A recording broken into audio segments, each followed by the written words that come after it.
ये रहे 7 killer sound effects जो आपकी वीडियोस एंगेजिंग बना देंगे। सबसे पहला है राइजर। ये एक ऐसा राइजिंग साउंड है जो इम्पैक्ट से पहले फुल टेंशन बिल्ड करता है। सेकंड है ब्राम।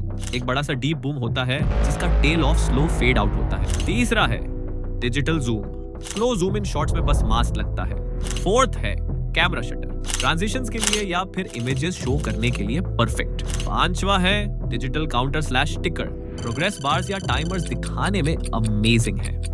छठा है बूश साउंड इफेक्ट, बेसिकली हर मूवमेंट शॉट में अच्छी वाइब देता है। और लास्ट है टाइपराइटर इफेक्ट, बिल्कुल कीबोर्ड टाइपिंग का फील देता है। अगर ये सारे साउंड इफेक्ट्स आपको डीएम में चाहिए तो कमेंट करो SFX।